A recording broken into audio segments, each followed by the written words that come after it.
And we are Live! Welcome back, beautiful and amazing human beings. This is Luke Radowski and Jason of WeAreChange.org here for our weekly news wrap-up show where we are going to be live for the next hour giving you all the important and censored news that happened this week. We're going to be live on Facebook, on Periscope, and the podcast of this episode will be available on iTunes later. But predominantly, we're going to be talking to you on YouTube, where, of course, we prioritize your super chats so we could live a fair and ethical life and, not lie to you, and would prefer to get the little support and money that we get from you rather than shill and lie for a mega corporation, a government, or another power structure. Because you know why?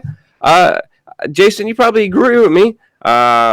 It's worth having a soul and not lying to people in order to sell a bigger agenda or manipulate them or use them. It's a great feeling knowing that we're having that liberty and freedom to not have to do that when this business is just so infested with it. Right, Jason? you're not wrong, Luke. And I'm gonna save the surprise because I actually put this as one of my stories. I know we just talked about it, guys, pre-show. By the way, everybody give it up for Luke Radowski. I just we just kind of talked about this. I don't want to lose one of my best friends of the last like 15 years. We don't see each other all the time. But we've run into each other in some weird places. Obviously, worked together for a long time, and I can't imagine getting rocked by an explosion and then literally you're like the first guy on the scene, Luke. I mean, with at least a camera broadcasting to the world within maybe a minute or two, and it really makes you think. It makes you think that you just talked about your soul, your time on this earth. Damn straight, bro. You never know. Everybody thinks, hey, I got all the time in the world, but one day the light goes out and all that you're left with is who you were as a person. What did you help do? And damn, dude, guys, if you haven't seen it yet, it is the craziest thing in the world. And God, I wish I could hug you, bro. You did a great job. And then not only on top of that, guys, not to toot his own horn, but after literally not only getting like being a block away from a huge explosion that did take lives, that no one knew what was going on for at least 15, 20 minutes when they talked about the bakery explosion. By the way, we're not going on any conspiracy theories. Obviously, 2 firefighters lost their lives. They were on the scene there checking it out. Just really sad stuff. But you went back out there and you covered the Yellow Vest protest, which is just huge. It's probably going to be the main segment here for you. And you got hit in the junk nasties with a water cannon. The freaking police. I watched the video just moments ago, and literally like everything's calm and peaceful, and I'm just walking along, and for some reason this police officer literally targeted me directly, right? And I turn around, and just in that microsecond I just see this huge wave of water. Just, it wasn't like, oh, they're blasting everyone. There was a break. There was like a 15-minute break, and then the water cannon literally just directed right at me, hit me out of everyone else. And I'm like, gosh darn it, that's not the exact words I used. You can watch the live stream of yesterday, and it's literally freezing my balls off, trying to give you guys the truth of what happened there. Sorry, I cut you off, Jason. Go ahead. I think I lost your audio. People are saying that I may be too loud. So let's try to fix this really quickly. I'm gonna count to check. Mic 1, 2, 3. I'm gonna try to lower. Let me know if this is better. This is all the way down. Let me know if this is better, guys. How are we doing now, guys? Check mic 1, 2, 3, 4, 5, 6, 7, 8, 9, 10. How are we doing? Is that working? Huh? Can you guys still hear me? Can you hear me? They're saying it's still loud, Luke. Can you hear me? Yeah. Right louder. There. Try there. No, that's too low. Hold on. Right there. Try again. Check mic 1, 2, 3, 4, 5, 6, 7, 8, 9, 10. Right there. Okay. All right. I'm still too loud, guys. Huh? Oh, hold on. We're going down. Let's go down. This is ridiculous. A little good. Too loud. Laugh out loud. Now Luke is garbled. What is the idea? Sounds better now. Can you hear me now? Good. Great. Verizon commercial. Can you hear Luke? I can hear Luke. Luke, are we good? Better. Good. Yes, we're good now. Sorry. So what I was saying again, was literally Um, I looked back at the footage of me at the yellow vest protest yesterday. Calm. The water cannon wasn't spraying anyone for a while, and then out of nowhere, the truck driver and the water cannon operator, the police officer, for some reason directed it right at me, just hit me square on, and dude, it's miserable to be winter in France and just get blasted by this thing because that thing's powerful. I mean, I have other videos that I haven't released yet from Paris, from the Yellow Vest movement, of just insanity and just so many people, countless numbers of people just getting knocked down from these water cannons, and then police officers viciously throwing flashbangs. I got hit with a flashbang directly again a couple times, but this water cannon, I mean, it definitely seemed. Uh, Again, it may be just me talking, but it definitely seemed selective to just get targeted, hit out of the blue, out of nowhere when I'm literally walking away. Yeah, man. And you were on the side there, and it seemed really, really bizarre. Like, hello, check. Damn, man. I'm Yep, getting. yep. Are you getting an echo in your headset over there too? Because I'm getting an echo in mine now. No, no, I'm not getting no echoes at all. I'm gonna try to lower the volume a little bit. I think you're all right. I'm sorry, brother. But But yeah, yeah, a lot of journalists got hit yesterday. well, I saw the one People guy were against saying, the Luke, wall. Right, you had that one guy against the yeah, wall. You're yeah, like, you kept going. Are you okay? And he's like, no. Yeah, where did he get hit? He got hit in the leg, I think. Right? He didn't look too good. He had a big mask on. I think that's probably. Are we okay on our stream right now? God damn it! I am sorry, guys. I shouldn't be cursing. I'm I'm looking. gosh darn it, I'm looking at. is the proper pronouns I'm looking at mine and it there, just froze Jason? up. I am. Oh, are we getting into pronouns now? Is that what's next? Like I Got to do said. the proper pronouns. We're gonna be in jail. You're in New York, Jason. Oh, am I? I'm in New York. That's If you someone's gender, no matter what gender they choose to be at what time, you could go to jail.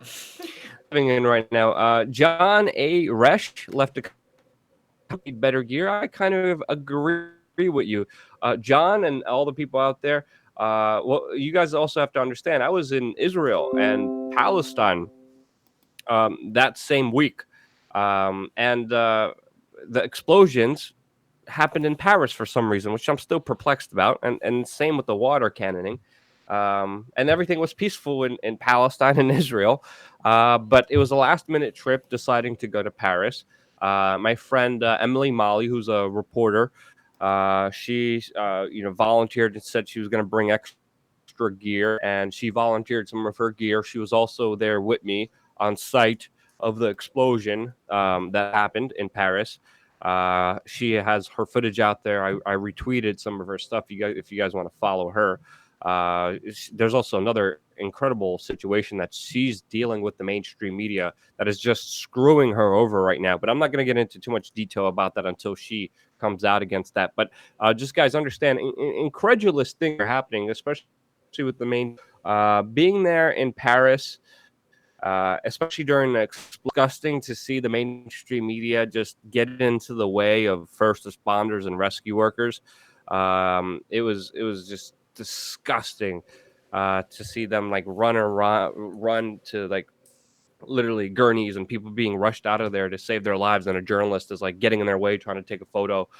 Um, Sorry, it brings back memories of just it was a difficult situation. Is the audio still working, Jason? Yeah, we're fine. I think that you're just your connection's breaking up a little bit. You're a little jumpy, but you seem to be fine now.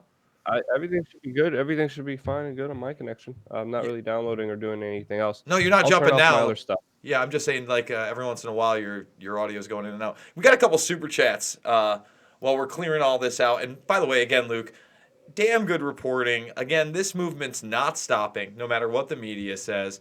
And you are on the ground, and so are the people. France is really a hotbed 9 weeks now of people that want a revolution, that want freedom. Soul A, one of the great contributors, says, I'm so glad you're back safely, handsome, with a little smoochy face. We all are.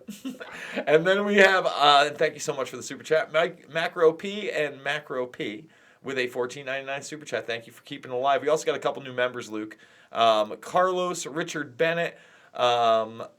Yes, Carlos and Richard Bennett. And then Fedmaster just hit us with a $2 super chat. I say micro sponsor with the Scriv Network coin dash. May I micro sponsor with Scriv? We'd love some sponsorship. We love that kind of thing. So get at us on a DM on Twitter or email Luke at is it Luke at WeAreChange? Yeah. Especially super, thanks to all the sponsors and all the members joining us. I'm going to create more content behind the scenes. I think it'll be interesting to do a video about how to prepare for a riot. Since I have so much experience in this and how to be in chaotic situations and get out of them. And just to inform everyone the setup of the show, we usually just banter off in the beginning. I usually do a monologue. Jason's going to do over all the stories Monday through Sunday, each story for each day, and then we're going to take phone calls at the end. But I think, Jason, it'll be interesting to also take a phone call in the beginning, just a random phone call from a random person to start this broadcast off and start the conversation off in the right way with, of course, in the community. That is so, so important. But also, I just really also, before we get into the phone call, I really wanted to thank Mark. He sent me a gas mask that I finally just got because I just arrived in New York City. It's actually a mask, so that's going to start a lot of conspiracy.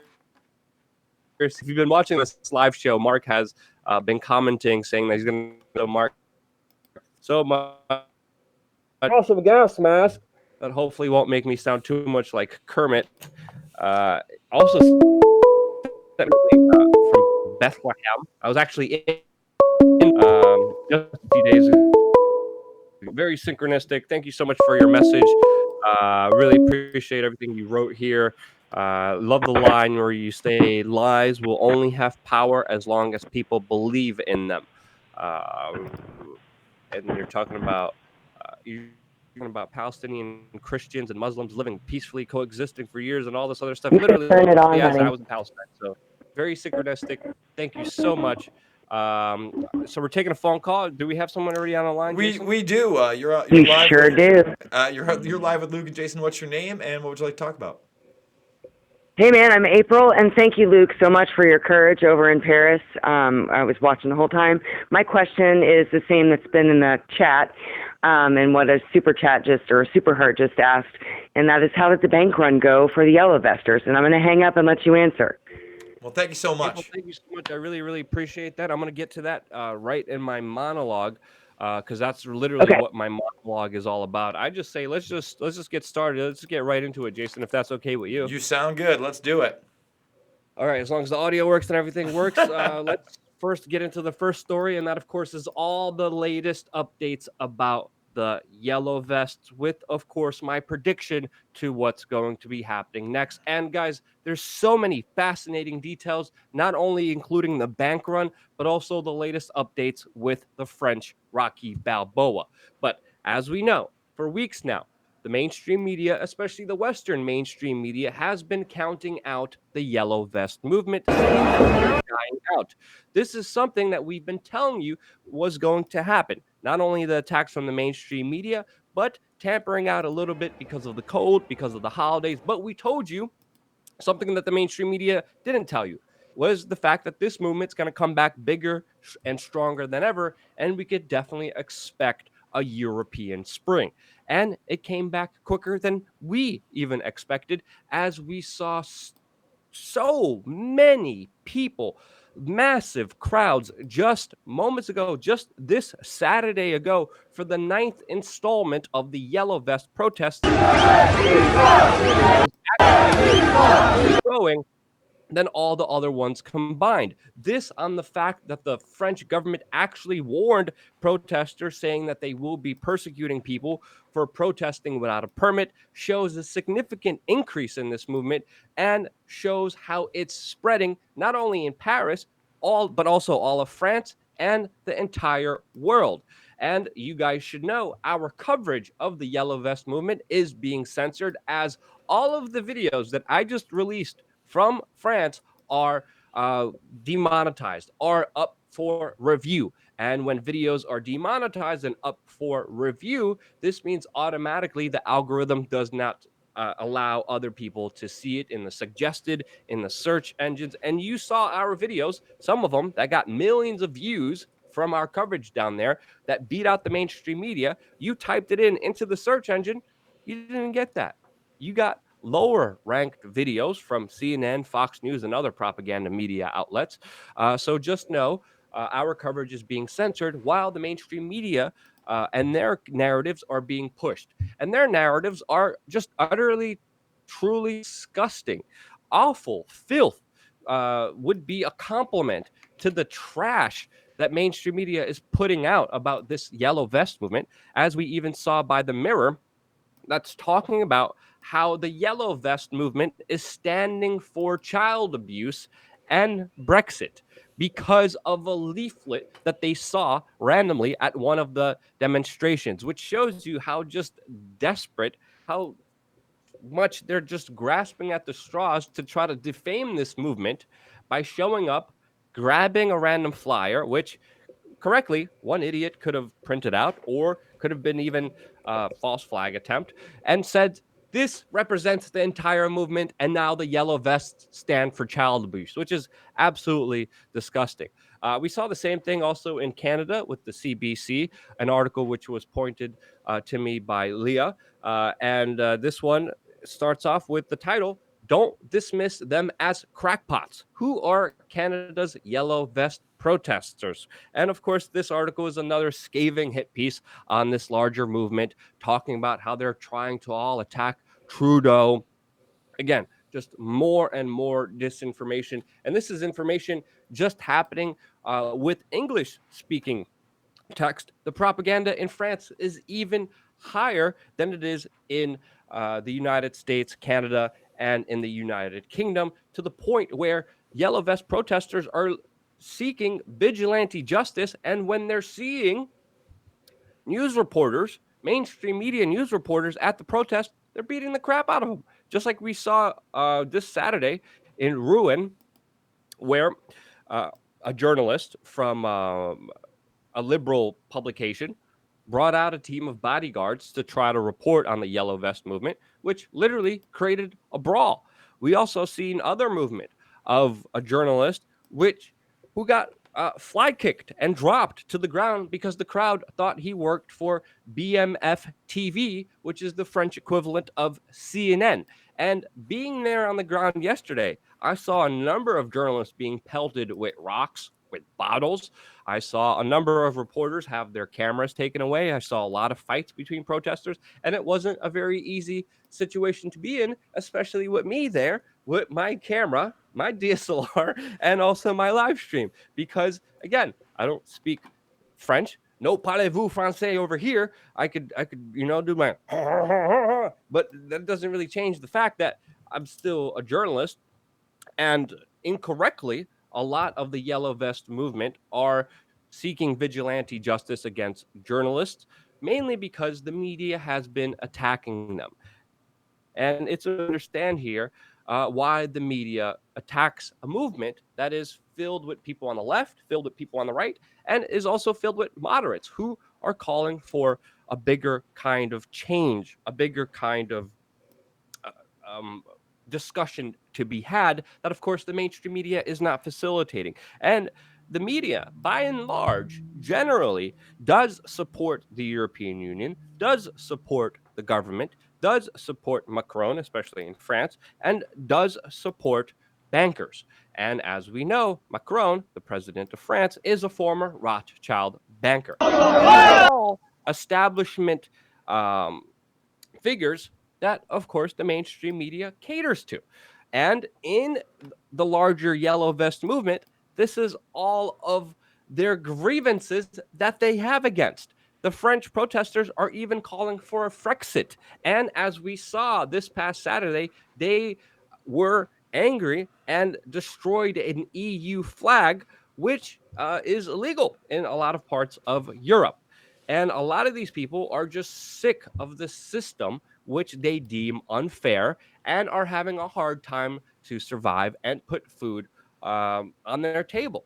And this yellow vest movement wants some kind of justice to be had, wants these larger institutions to be held responsible for these actions. And the biggest institution that they're going after is, of course, the banks. is, of course, um, the establishment that caters to them, that has created the 2008 financial crisis, has benefited off of it, and is still benefiting off of it, with, of course, the national debt in countries like France rising, especially after that crisis. And the Yellow Vest movement, by and large, generally wants to have a similar revolution that happened in Iceland, like we saw in 2009 with the pots and pans revolution, a revolution that you don't hear much about because guess what? The banksters have special interests with not only government, but also the mainstream media establishment. And you have to understand, in the world where governments print out their own money and record number of debt, here, even in the United States, within the past 10 years, the US national debt almost increased almost 3 times. And this is a debt, this is a burden levied on the people by the banksters, by made up rules that they play by that are ultimately unfair to the people.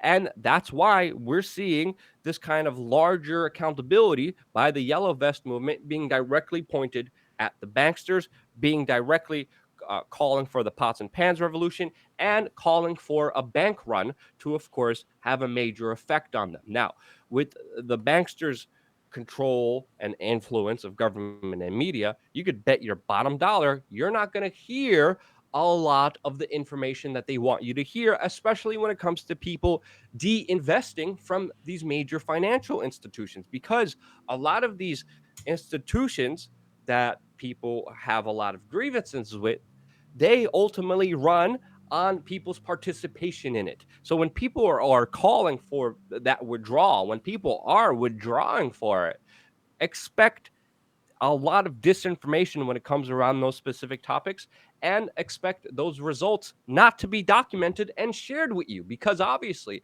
there's been so much disinformation, there's been so much lies and propaganda spread about the Yellow Vest movement. There's no way that we're going to hear accurate reports of banks saying, yeah, this many people disinvested. I saw some reports of ATMs being down, of some banks closing on independent media outlets. But I am still investigating this because accuracy matters. And I'm still talking to my sources right now to get a full list and report of what happened from exactly the Yellow Vest movement's point of view.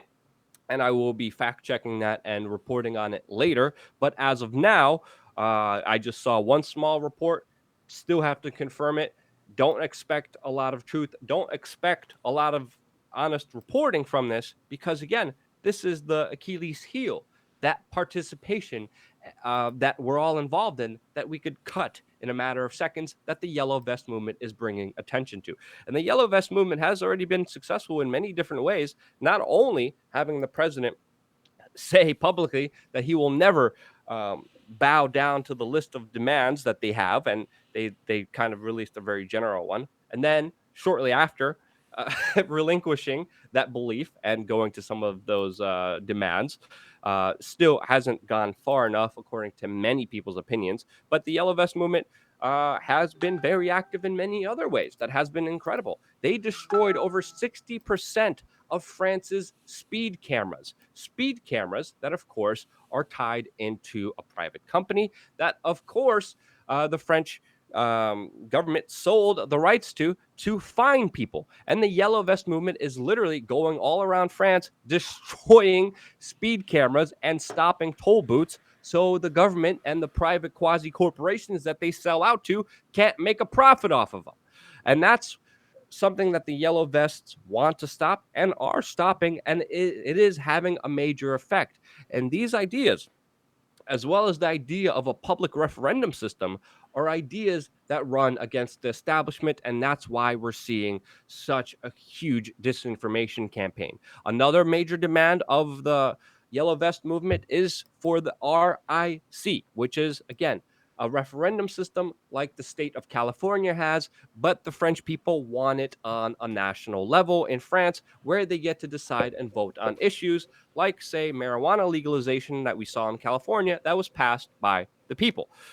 So that's one of their demands. And the French government, when hearing all of this, when hearing these kind of rebukes of the banking system, the media system, the government system, their only response to the larger injustices that they have facilitated is, well, we're going to clamp down even more on you and we're going to use more violence trying to silence you because you want to wear a yellow vest representing your displeasure with us. And we're seeing them go heavy handed more than ever before. And it's always an increase of the heavy handed activity that we are seeing, to the point where now we are seeing dramatic footage of helicopters shooting tear gas into crowds. And this is, again, not Turkey, not in the Middle East, not a despotic nation. This is in the European Union with no major outcry from the mainstream media.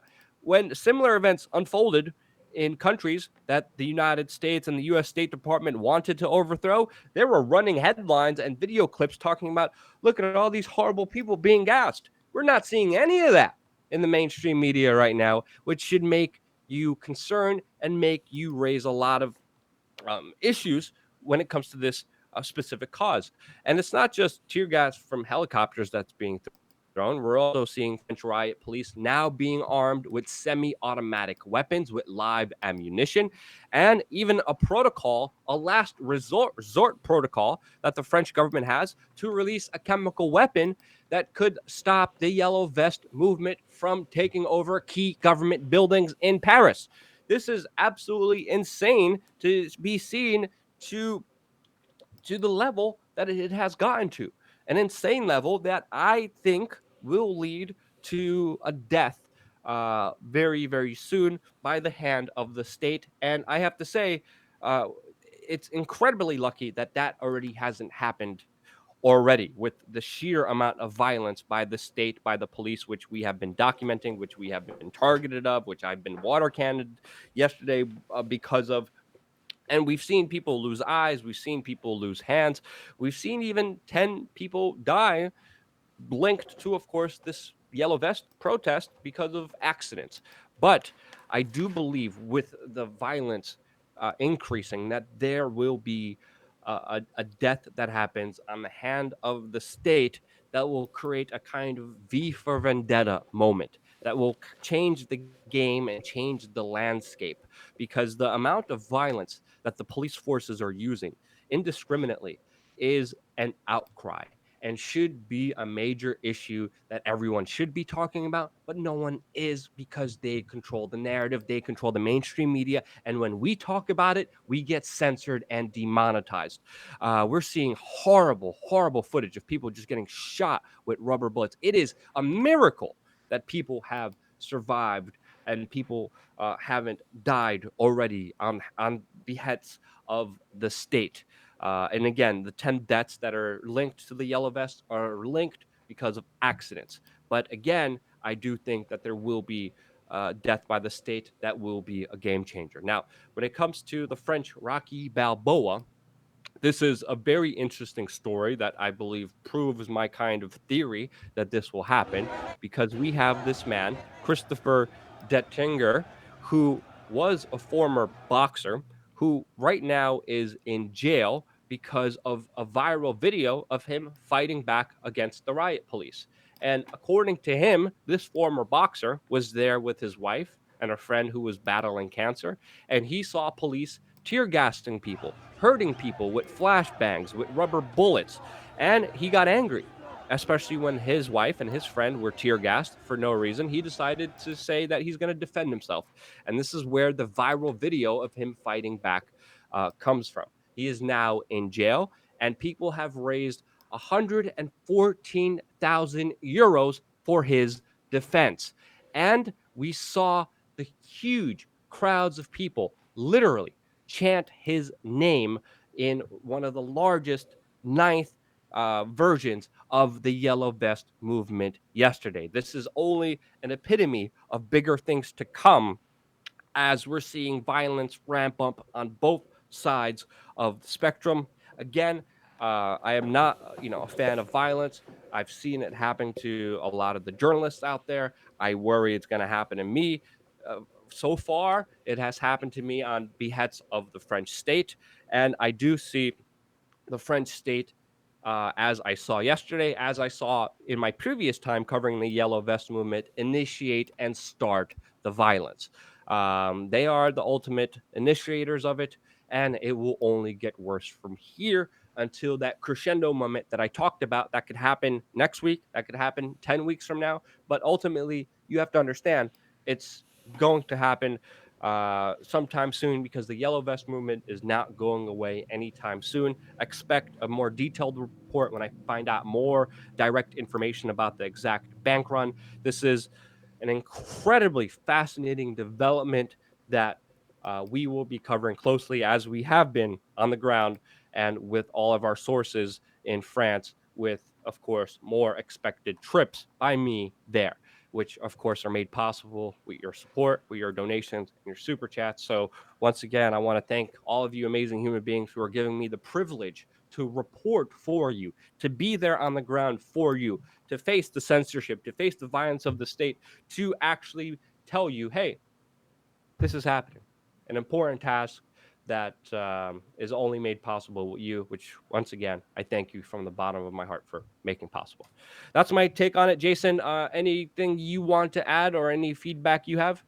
I would just say, Luke, that no one's calling for violence, but again, you can only push people so far. That violence is inevitable. Again, when you can't feed your family, when you can't pay your rent, when there are people living on the city on a hill, and they're all surrounded by thugs in black masks. Because you look at these police, man, it's not like they're friendly cops. They're baton wielding, they have semi autos, they hit you like we talked about earlier on. With that water cannon indiscriminately. They knew damn well a lot of those people on the left hand side were reporters. You could see that for people that have not seen the video, there's a large And divide. Jason, just really quickly, I have HD video of this, and you will see me literally walking by myself with my camera, with my press credential, and out of the blue, the water cannon wasn't on for a while, just directed directly at me and hit me square on. There's so many journalists that were hit yesterday, and of course, this ruins all of our equipment. And makes us run away. So, of course, we can't be there documenting what's happening there. Absolutely insane. Sorry, go ahead, Jason. And you bring up a better point. The hypocrisy is crazy for them to target journalists when they are the ones filming the protesters as well. That's long standing. I remember when we both covered the G20 separately, you would see cops out there with the HD cameras filming people. So I'm also seeing that they film you. They're the ones that are armed. That cannon, in about 2 seconds, goes from straight to 180 degrees. Okay? Probably less than 4 on a 360. And it's powerful. It knocks people down. It could cause serious injury. Think if that sweeps someone's foot out and they just crack their skull and it's over. I mean, that's very possible. We just showed some very terrible footage of the plastic bullets. That's not to excuse the protesters that are throwing fireworks and whatnot. But hey, if the cops would just join the protests and stand with these people, they'd get something done a lot quicker rather than opposing what we're seeing as a revolution of freedom once again. Well, not even that. Not even that, Jason. Not even join them. I mean, just stop initiating violence. Stop starting the fights. Have some peace and order, but don't indiscriminately attack people, older people that have been attacked countless numbers of times. And there's a significant portion, like I documented yesterday, that I documented my last time in Paris, of people who were wearing yellow vests, who were literally walking up to police and being like, and standing in front of them, telling the other people not to attack them. There's a significant non-violent aspect of the yellow vest movement that is not being reported on, where countless numbers of people, as I saw yesterday, are literally standing in front of the police saying, "Stop attacking them! Stop attacking them! We need peace here." So, of course, violence can't be condoned. Um, uh, and I think the yellow vest movement, a critique of them, they should be smarter and not just indiscriminately attack the press, even though the press are as horrible as they are, the mainstream media press, to specifically talk about that. Even as horrible the mainstream media is, they should not attack them because it makes them look very, very bad. And again, it also like reporting on it, um, also very worrying, because I'm seeing a whole bunch of journalists just getting the crap beat out of me. I had a couple of people try to say something. I'm like, I don't know what the hell you're saying there, Frenchie, and I just kind of walk away. That's the only thing that's been my kind of saving grace. But it's just kind of mob mentality that does need to be tampered off, and it is a critique that does need to be addressed because it's not a good one. And no matter how much someone is, spreading lies and you should never resort to violence to beat the crap out of them.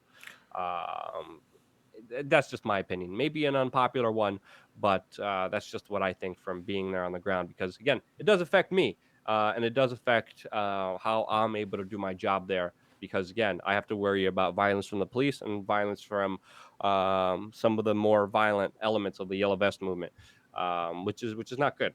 And it deters other journalists from telling the truth as well, and other independent journalists from being there. So that also needs to be stated because it's not all peachy and glorious as people make it out to be.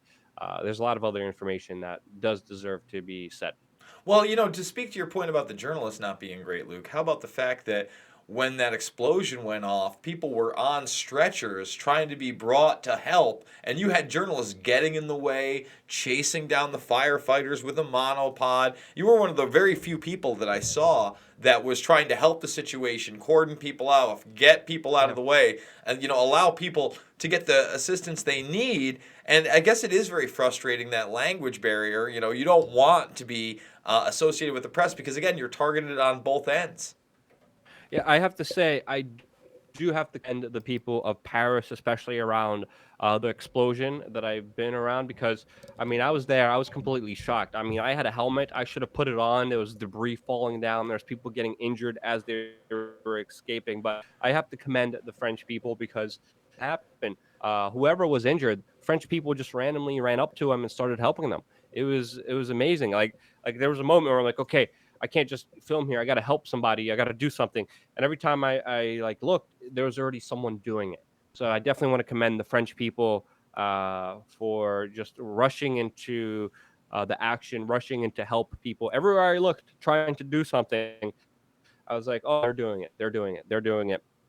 And what else? I had another issue that I wanted to get into here. Oh yeah, yeah. Also, just being there on the ground, I had a whole bunch of people being like, stealing our video footage, and at the same time, by the mainstream media that attacks us, stealing our footage, claiming it's theirs. That happened a bunch of times. Happened to my friend Emily also a bunch of times. And at the same time, just constantly being bombarded. Hey, give us an interview. Give us your footage. Give us an interview. Like these needy bastards are horrible human beings. Mainstream media types are soulless vampires that really deserve a reality check to their total absence of morality that they have on this planet. It's just incredulous to see. Sorry for the SAT words there, but I don't know how else to express myself without cursing, to be honest with you. And it's difficult right now going through the emotions, Jason. No, I got you, brother. Listen, again, God bless you. You're doing incredible work. I'm just glad that you're back safe, and this is going to continue. Like I said, we're going to see week 10. I don't know where it ends.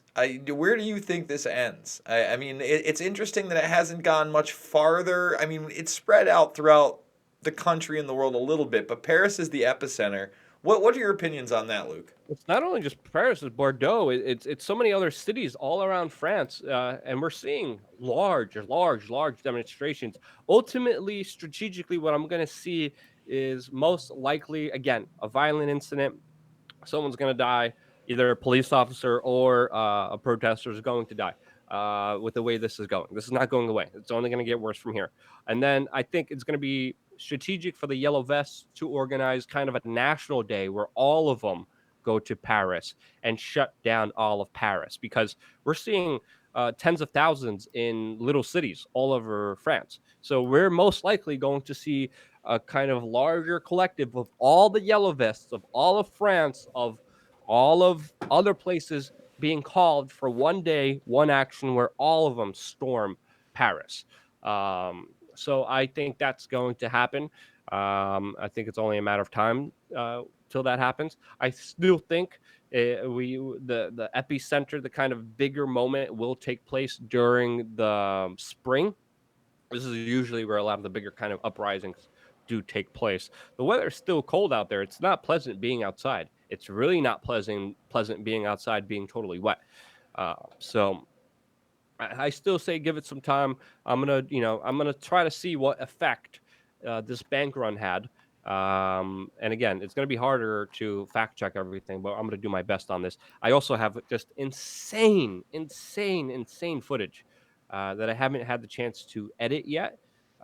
Jason, I also uploaded all the videos from the West Bank and Palestine for a video that needs to be edited. If you don't mind handling that, that would be amazing. You're also going to be seeing that on our YouTube channel, and then I'm going to edit this video of just the crazy violence, and with more commentary and more research, talking to my sources who are part of this yellow vest movement in France.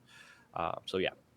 Yeah, absolutely. Actually, I already started editing up that, and that's the tour, the outdoor tour of the Banksy walled-off hotel. So you guys got to see inside the Banksy walled-off hotel, which I thought was an awesome video.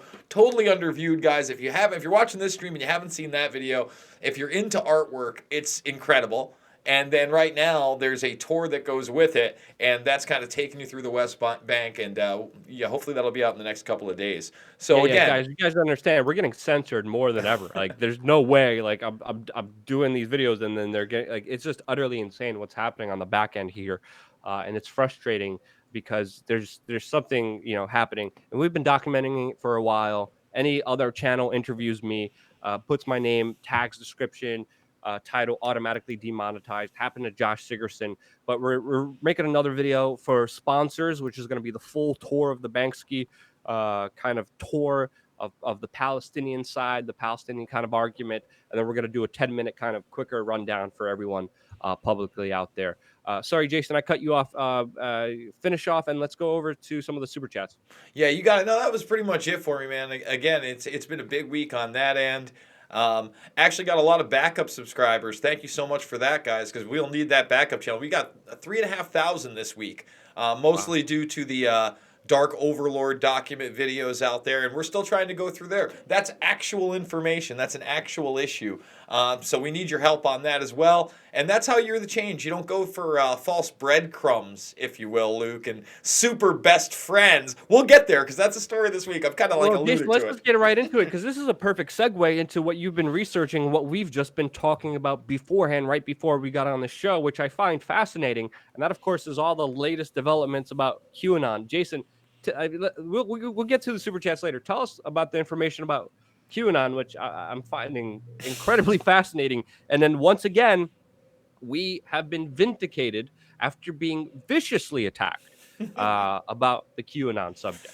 Jason? Exactly. And here's the deal. So this was going to be Thursday's story, but I'm just going to show everybody the tweet here. And I hate to tell everybody, but Superman doesn't exist. The super best friends don't exist. There's not a bunch of white hats in government with imaginary indictments.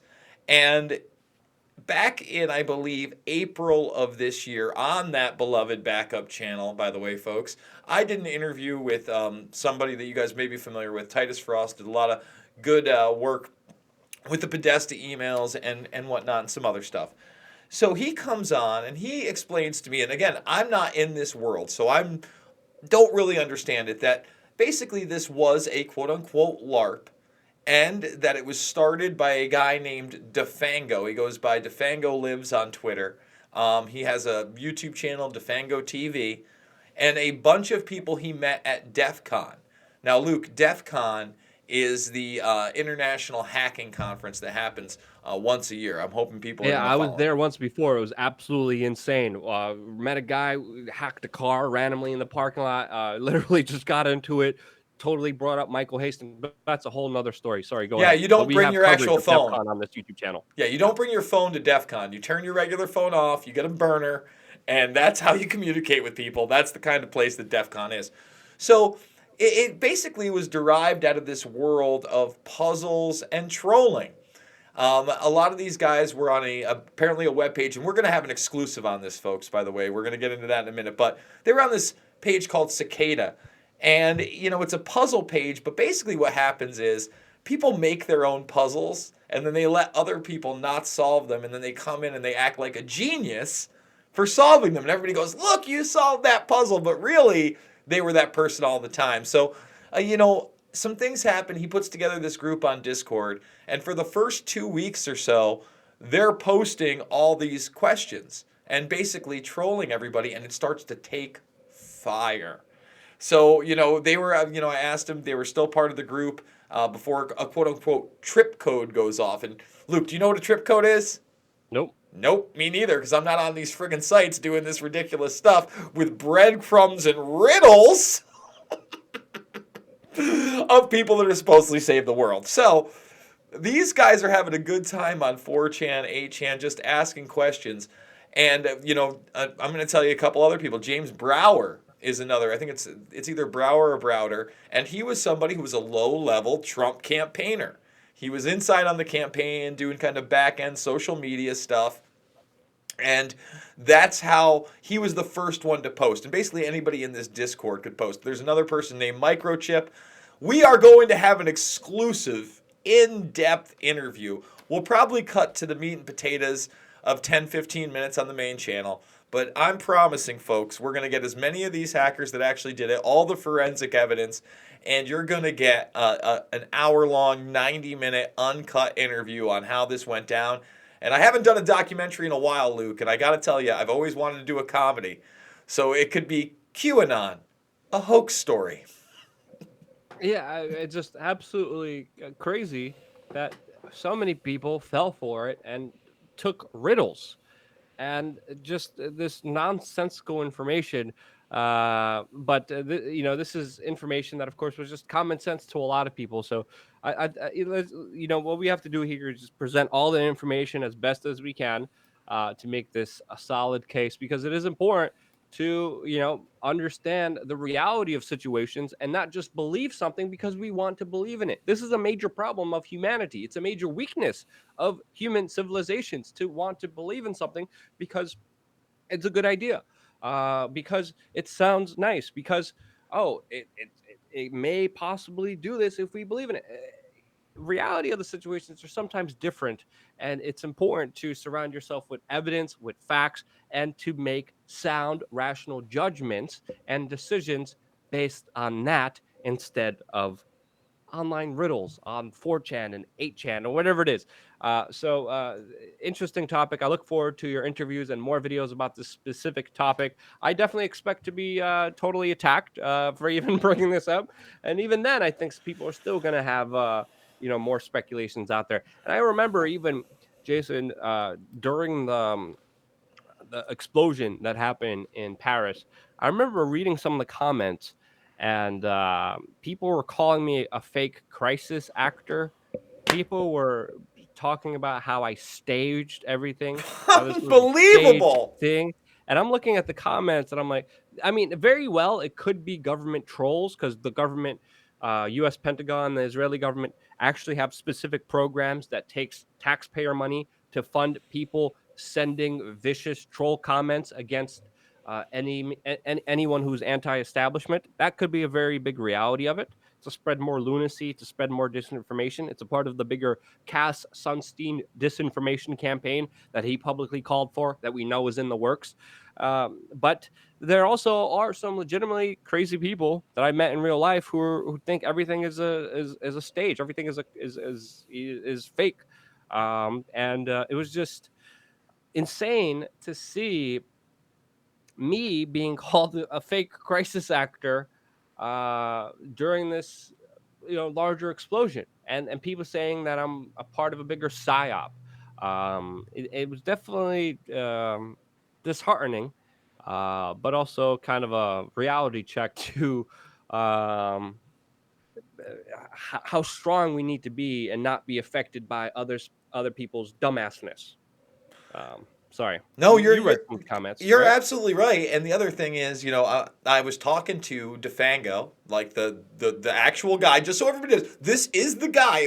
He told me how he came up with it, that like how he had found the letter Q. Anybody who wants to find out why, he used the letter Q, this is all going to be revealed. And he actually was watching your stream when it happened, and he's hitting me up. He's like, "Oh my God," because we were talking about it, I had to go. I'm like, "Yo, man, it's like 2 a.m.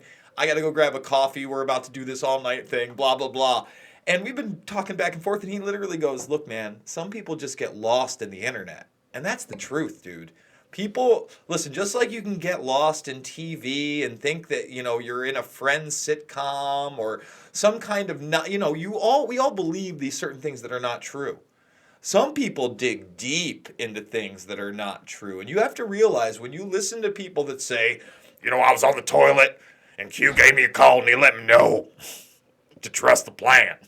I mean, you got to understand. And then there's people, I don't want to attack Jerome Corsi too much here, but he made so many videos decrypting these things. So then it goes beyond just the person that is Luke on 4chan or 8chan or in these dark worlds of Tor or the dark web, right? Now you're pitching things to a largely boomer conservative audience. And that's a point that DeFango and Brower were making, that this actually brought a lot of boomers, they love this thing, into politics. These are people that could barely type on a computer, wouldn't know how to get on a message board, and now they're involved. And they were talking about some of the positivity, and then they're saying, and we also exposed a lot of the fakes out there. And they did. They really did. Guys, how many YouTube channels jumped on this thing like it was a rodeo to build viewers? We're going to be talking about some specific names in this thing because a lot of these guys that made a career, they were on the inside of this Discord being fed the disinformation firsthand from the trolls. And then when they let it go into the quote unquote wild, as they put it, basically, as they post, they put a trip code out that, as it's been described, anybody with enough time, usually about 2 weeks, can decrypt. Now, DeFango on his show said the trip code a week in advance. He said it was Matlock in a joke, like talking about Q, like just kind of flipped it off. And guess what the trip code was? It was Matlock. Once that goes through, some other troll has now taken it over, and it's gone to trust the plan with Iran. It's gone that JFK Jr. is Q. It's gone into loony frickin' tunes. Remember, John McCain was executed at Gitmo. I mean, folks, again, the only way real change comes is when people come together, they get out in the streets like they're doing in Paris, and they demand a response from the establishment. It doesn't come from the inside, from a secretive group that are going to save the world, Luke. Yeah, or just work together and bring up issues and work towards bigger solutions like, hey, not incentivizing the oppression and the horribleness and the crap that is hurting humanity. Like saying, hey, maybe we shouldn't have our money with the big bankster criminal establishment organizations. Maybe we should take our money out of these bigger institutions and put it somewhere where it drives innovation, where it drives humanity, progress, capital, and freedom and prosperity. Common sense, people. Small things that we all do that make a huge difference. Sharing this video, donating, getting other independent media support, informing yourself. Now, again, knowledge is power, and it starts with very little things. And being informed makes you make wise decisions that, of course, don't feed the beast. And that's why information is so critical. And that's why, again, it's been so censored. It's been so attacked as of late because it's a major attack on the establishment. And the establishment does not like that. All right, Jason, anything else you want to say before I get into some of these super chats? Now, let's hit those super chats, my friend. I think that, we're going to give a taste to the people. But remember, hey, if you want some of these bigger things, subscribe to the backup as well. It's Pulse Change. And thanks for all the subscriptions this last week, guys. Yeah, really appreciate it. So let's go over some of these super chats. Quickly go over Monday through Sunday stories and then take some phone calls. So we got one super chat by Jazz Fan who says, great job in France. Well done. Thank you so much, Jazz Fan. The work is only incentivized because of you and your super chats and your support. We got another super chat by Jacob Moncrief who says, what's up with the bank runs? I think we addressed that. Still getting all the information on that specific issue. It's difficult to get actual reports because they're going to be skewed, they're going to be manipulated, but I'm doing my best to fact check as much information as I can and to not just spread disinformation. Dean Howell, $10 super chat, says, really appreciated you work, man. Thank you so much, Dean. Appreciate you and your help. Chris, $14 super chat, $14.99. He says, here in no one is talking about the explosion. It's insane. Australia is lost. Yeah. I mean, you could take that in many different ways. Craig Bate, 4.99 super chat. Thank you so much. Samantha Brown, 1.99 super chat. She says, "What about PBS? Where is the influence there?" PBS is interesting. I don't know if you watched some of their broadcasting, but they had the likes of what was it? Not what's his name? Bill Not Charlie Moyers. Bill Brown. Huh? Moyers is like the main old school guy from PBS. Bill Moyers. Then you have Frontline. Let me say this about Hey, PBS. who was that guy that diddled all the female coworkers You're talking about and was Charlie Rose. Charlie Rose? Charlie, yeah, but Charlie Rose at the time, Goldberg member, which we confronted a number of times. He literally ran almost. I think he ran into a closet when we confronted him. no, that was that was Peter Powers. He did run That's somewhere Peter Powers, ridiculous. yes, but also there's a video of me chasing. What was his name again? You got Charlie Rose, I think, twice. Charlie Rose, literally just like freaking out a number of times whenever we asked him about Bilderberg. Sorry, go ahead. But yeah, so you look at a PBS, right?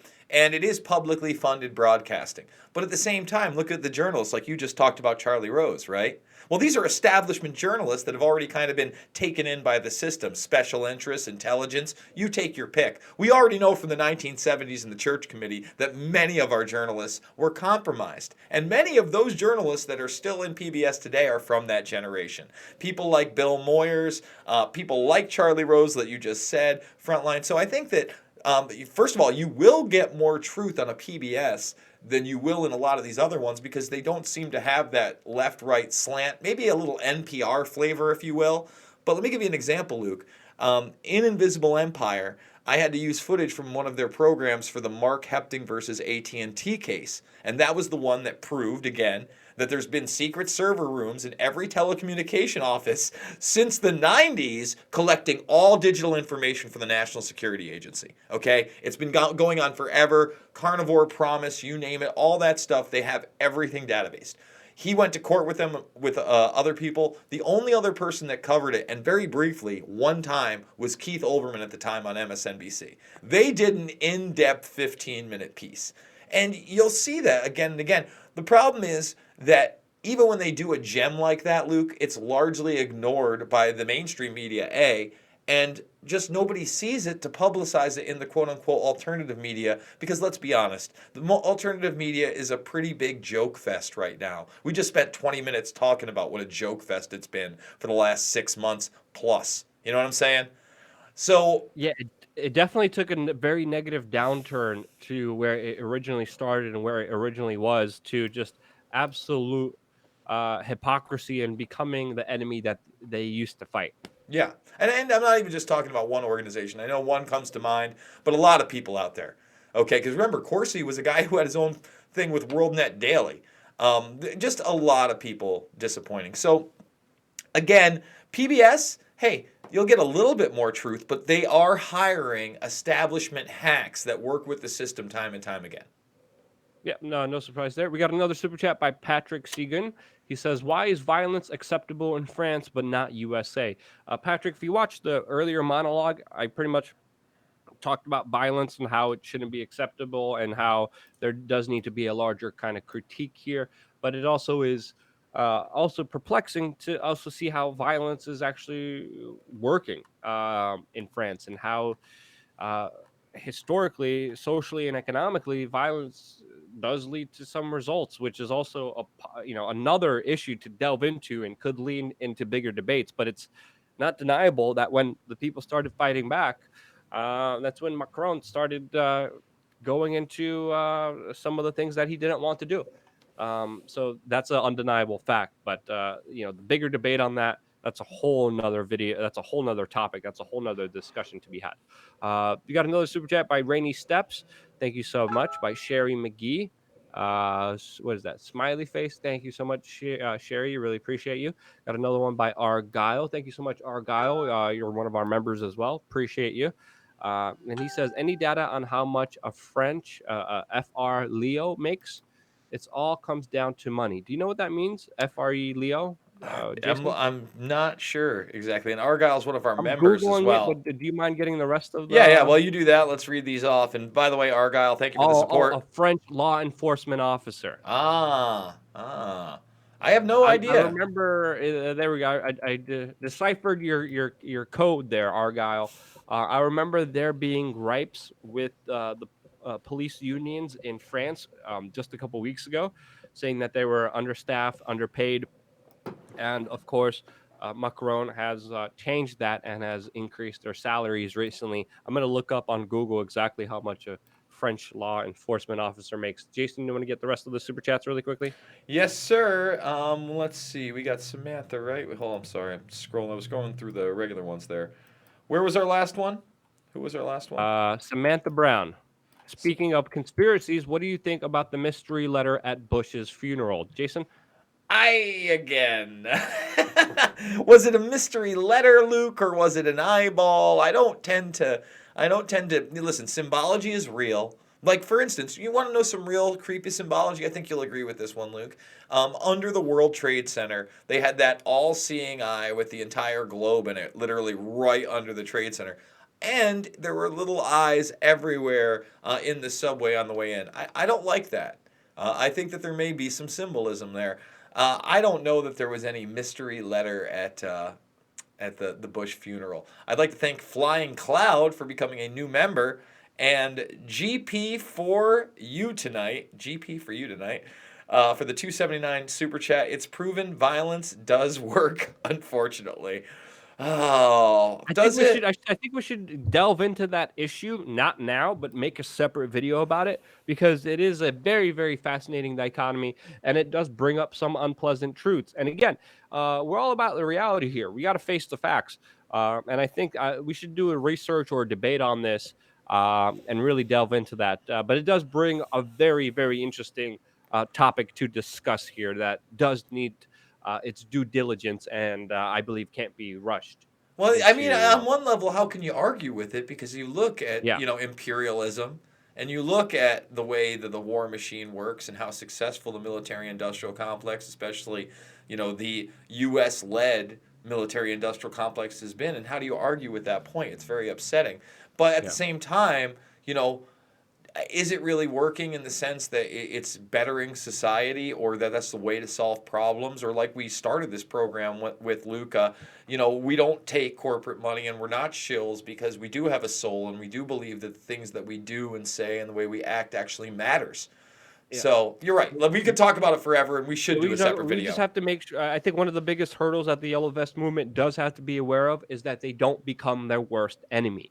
And that's a big fear, and that should be a big concern for a lot of people, especially if they do become successful, if they do become to a larger, greater revolution just beyond the ones that they're trying to achieve with the pots and pans, similar one. That's when that discussion needs to be had, not now. Sorry, go ahead. Yeah, you got it. Liberty Howell, thank you for the $5 super chat. You are the real thing, Luke, and believe me, Luke is the real thing. Hellsbrawn, another $5 super chat. Please check out Yellow Vest Victoria. We are being silenced. His channels have been shut down by YouTube multiple times. Yellow Vest Victoria, I'll have to take a look at that. Jesse Schmidt, thank you so much. You're a big supporter of the show. You guys going to the Bitcoin conference this week? That's something Luke may be doing. Let's see.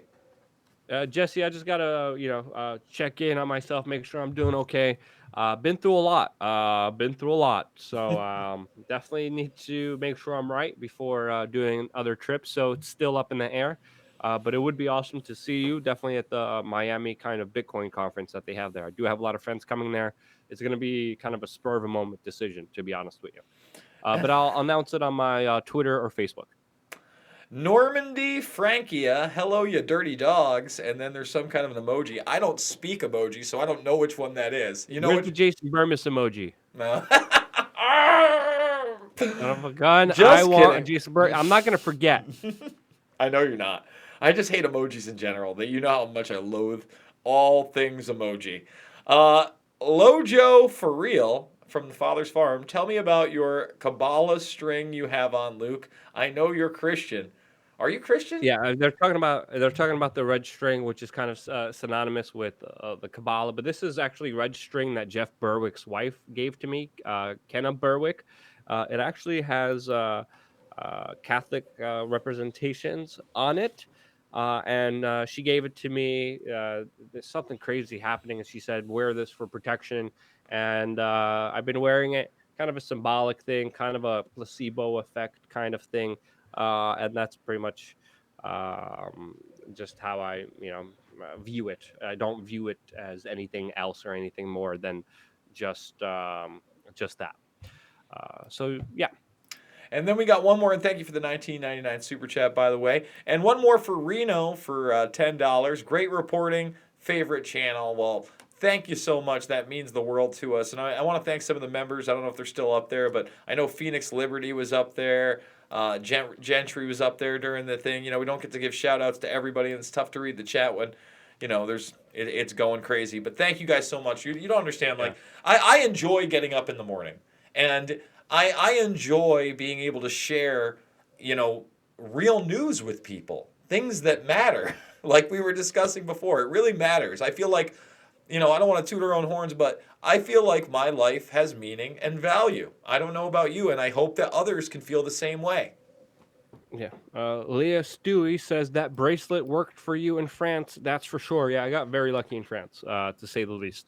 Okay, Jason, we're over an hour. Do you want to quickly go over these articles, or should we just take phone calls and end it? Let's barrel through them. I can do it pretty quick. We got some pretty easy ones. So this one is out of Monday, and we already went through them. We only got 5 stories.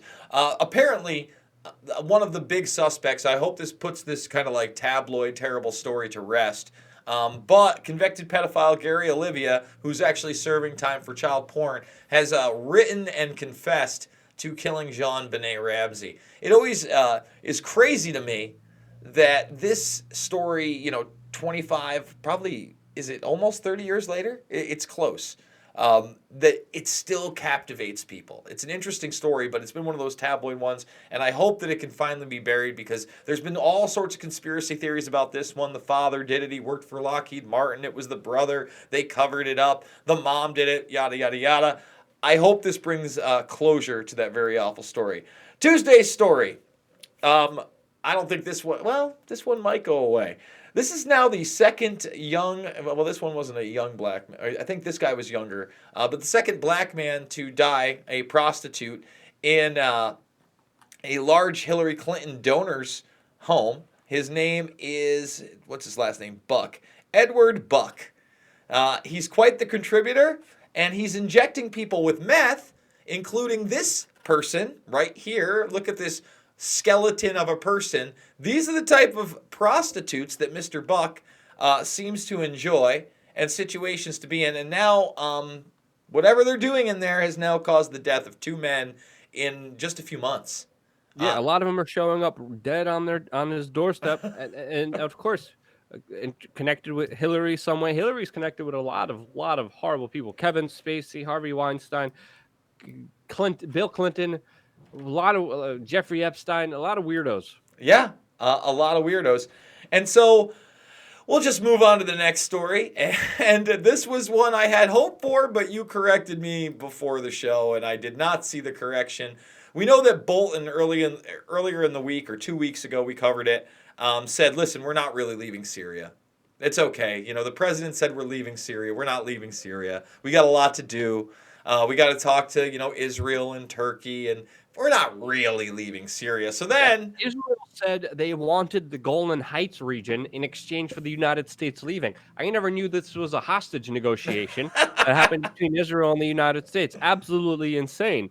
And of course, this article came out saying, yes, they're finally leaving. The AP had to release a retraction saying that it's only military hardware and military cargo that's leaving. The troops are still there. So there's a bigger conflict here about who actually is in charge. And guess what? It's not clear if it's President Donald Trump within the White House, within the U.S. government, as the commander of chief, who really decides the shots here. Is it neoconservative, bloodthirsty John Bolton and the war machine and the U.S. military-industrial complex connected with the Pentagon, connected with the U.S. mainstream media?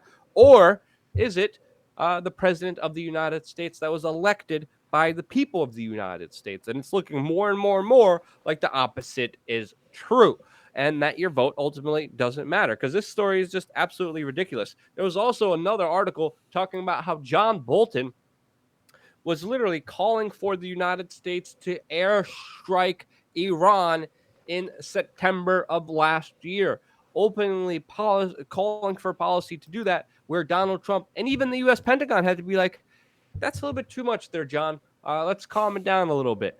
Literally, John Bolton, absolute lunatic madman that Donald Trump has, for some reason, decided to uh, collude with within his administration. Absolutely insane. He is an insane person, and again, I really hope that we can get out of these places, Luke. I get excited sometimes. We both got excited on this last one when he said we were actually leaving, and then, Bolton put I don't know, a wrench in the plans. I don't know what to say. I don't know how powerful our president is, but that brings us to Friday's story, since we already did Thursday's.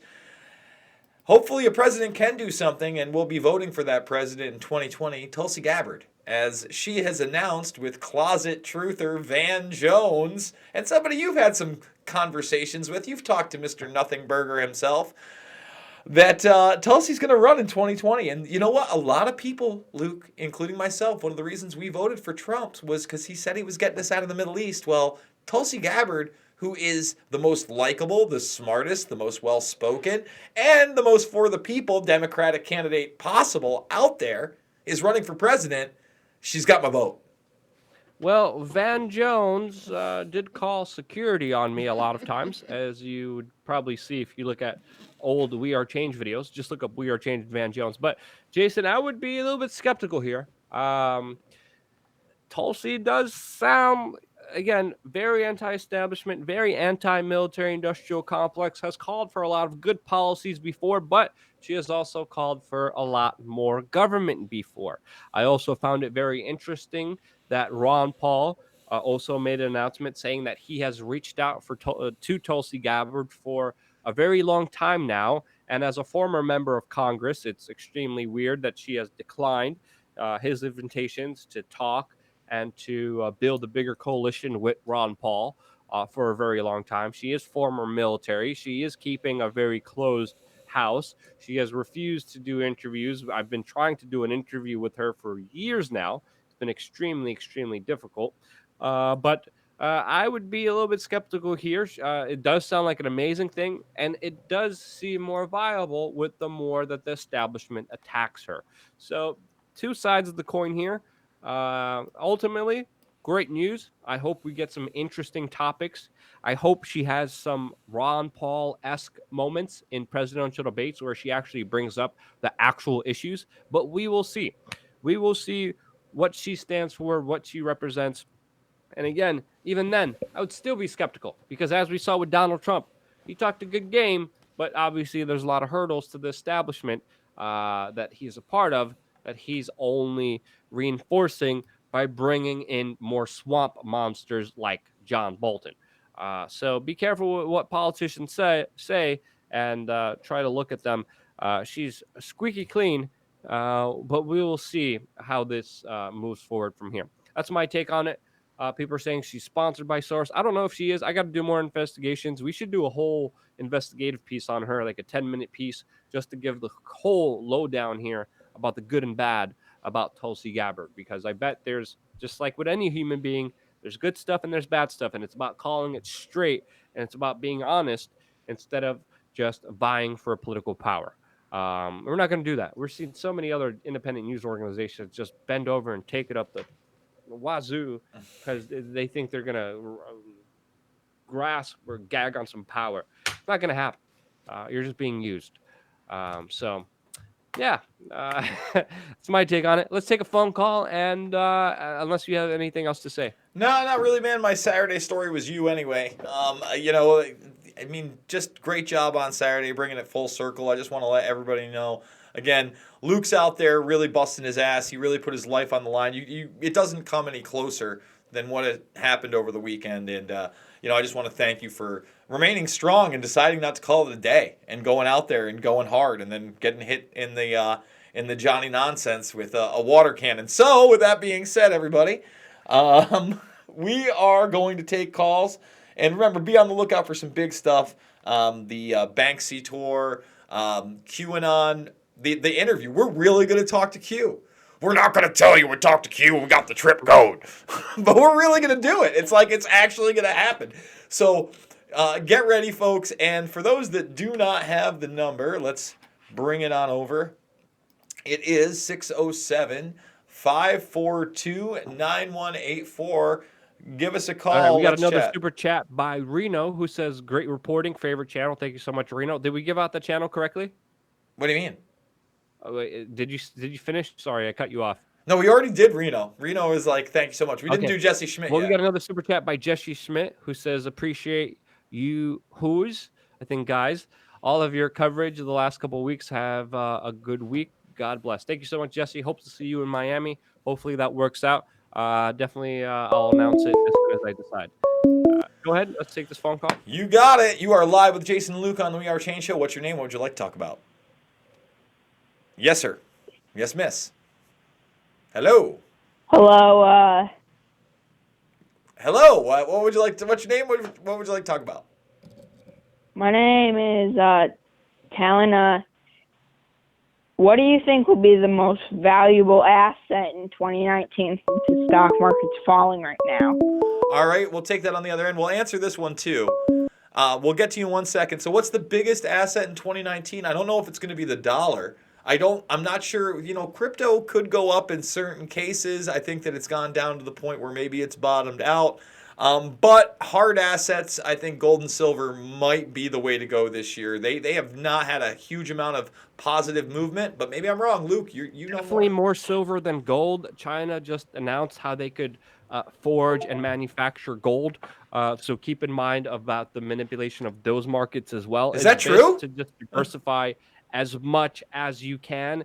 The most important asset, your relationship with your family, friends, and neighbors. That's the most important thing. If you're a greedy bastard and just trying to make money, it's going to be probably cigarettes, tobacco, and alcohol.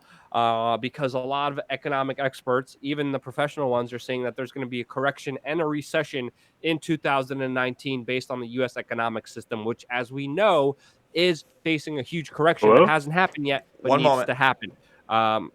So as far as your assets, cryptocurrencies, definitely, medical marijuana stocks are also overhyped, overinvested in. Tech companies overinvested in. Also huge just holes not to step into. But I would definitely say silver, cryptocurrencies, ammo is also a good investment.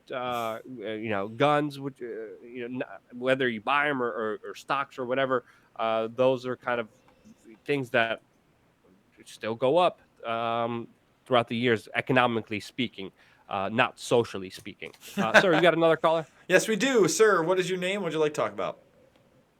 My name's Anonymous, and I'll just touch on the point that you guys are talking about investing. I would invest in guns personally because you can invest in gold and silver, but using gold and silver as a currency, we kind of need it for electronics and to send space stuff to in space. It's like the best conductor that doesn't corrode. Well, it's the least corroding conductor. And Bitcoin was created by the CIA anyways as their backup plan. And yeah, I just wanted to say that 9/11 was an inside job, and it's a joke that your government hasn't, that your people haven't stood up. It's a joke that you guys still use money backed by nothing. You're printing unlimited amounts of money. It's like you have a limited time. You go to why don't you just use time as a currency?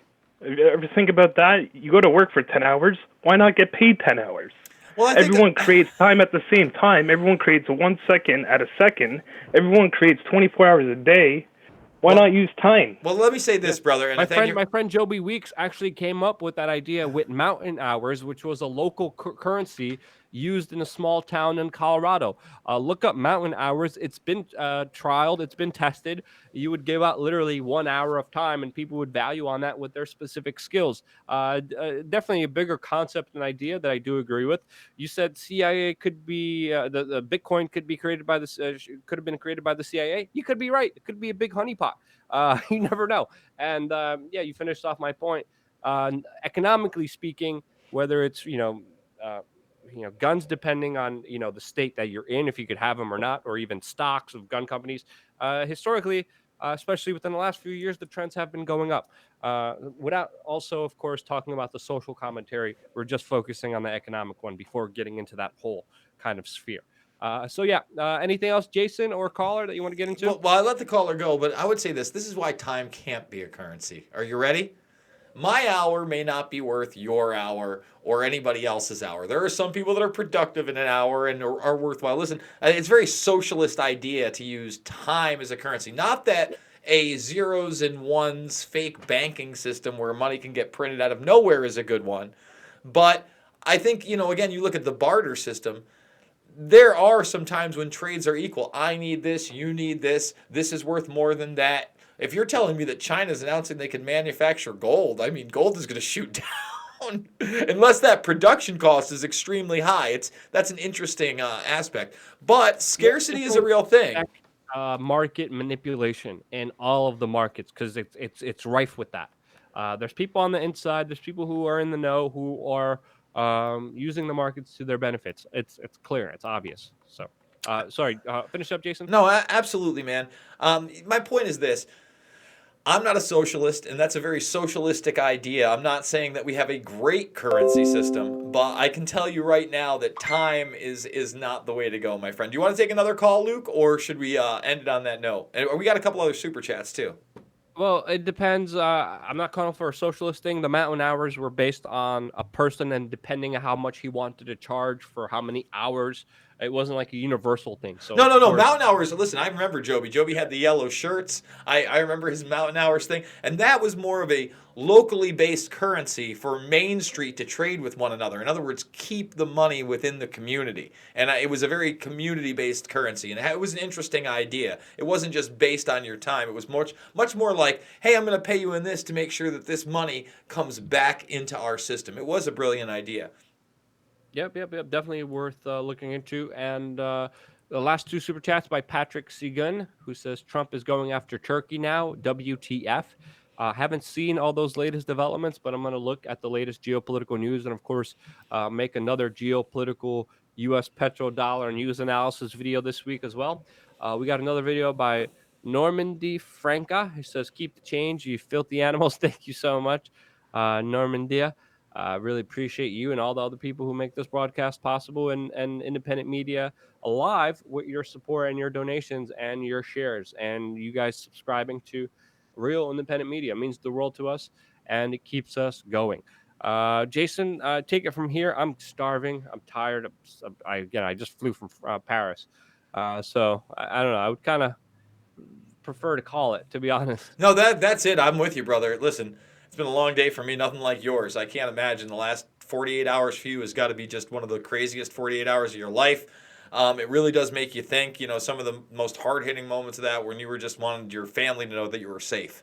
That it really hits you, man, when you have those moments, whether it be a car accident or, again, what Luke went through, those holy sheezel moments, it makes you think, and it's motivated me to just keep going on and just keep trying to do this. This is important work, guys. We're not telling you hoax stories. We're not trying to sell you a product other than the truth, and we're trying to do it from the ground up. So thank you all. Again, there's going to be a lot of reports over on the backup channel as well as the big channel. Big stuff with QAnon, big stuff from the West Bank, and just big stuff all around from WeAreChange. Thank you, guys. Yep. Thank you, Jason, for all the work you're doing. Thank you, all you amazing human beings. Stay tuned for a lot more. We got a lot more interesting coverage coming here your way on youtube.com/WeAreChange.